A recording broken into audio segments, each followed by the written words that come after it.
तो गाइस कल finally Asia cup 2025 के लिए अपनी टीम की स्क्वाड अनाउंस हो ही गई और भाई जो चीजें पहले सोच के रखी थी एग्जैक्ट वही हो गया। जायसवाल का पता था कि उनको नहीं खिलाने वाले और उनको भाई स्क्वाड में भी शामिल नहीं किया गया। हालांकि रिजर्व प्लेयर में उनको डाल दिया गया, मगर उसका क्या ही फायदा। और फिर बेचारे अक्षर भाई की वाइस कप्तानी खा गए और बेचारे अय्यर भाई की तो स्क्वाड में जगह ही खा गए। मेरा मतलब उनको स्क्वाड में ही नहीं लिया गया क्योंकि उनकी जगह शुभमन गिल को स्क्वाड में शामिल कर लिया गया और साथ ही साथ उनको वाइस कप्तान भी बना दिए क्योंकि भाई इंडिया की सिलेक्शन कमेटी चाह रही है कि गिल को तीनों फॉर्मेट के अंदर कप्तान बनाया जाए। अब कप्तान से सीधा सूर्या को हटाकर बना नहीं सकते थे क्योंकि अभी तक उन्होंने भी कुछ बुरा तो करा नहीं है, उल्टा भाई अच्छा खासा मैच जिताते आ रहे हैं अपनी कैप्टनसी के अंदर। तो अभी फिलहाल गिल को वाइस कैप्टन तक ही सीमित रखा गया और बेचारे अय्यर भाई की छुट्टी कर दी गई। यहाँ तक कि भाई उनको रिजर्व प्लेयर के लायक भी नहीं समझा। लेकिन भाई अगर रिजर्व प्लेयर में भी डाल ही देते तो क्या ही फायदा होता। अब तो लगता है भाई शायद बीसीसीआई अय्यर भाई को पसंद ही नहीं करती। उनको नहीं पसंद हो तो हम क्या कर सकते हैं? हम पसंद नहीं हैं। काहे नहीं पसंद है? का कमी हम में? चंदू, शेर में कोई कमी होता है का? शेर।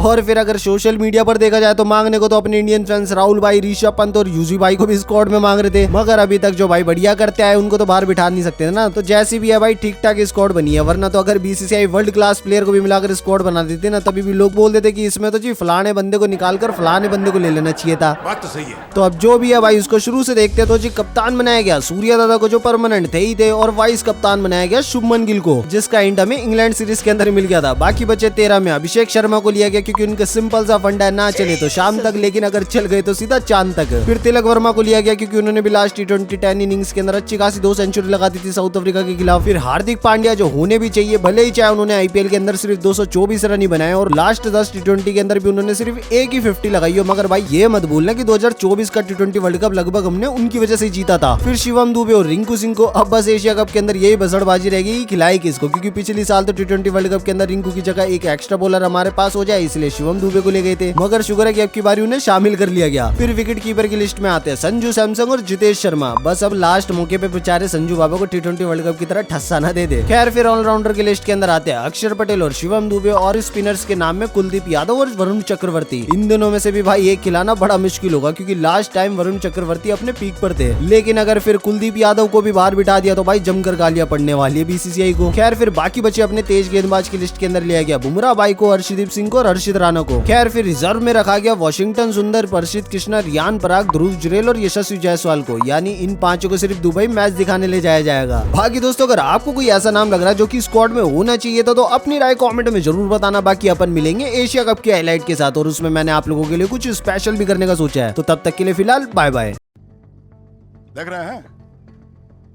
ऐसे खेला जाता है पॉलिटिक्स।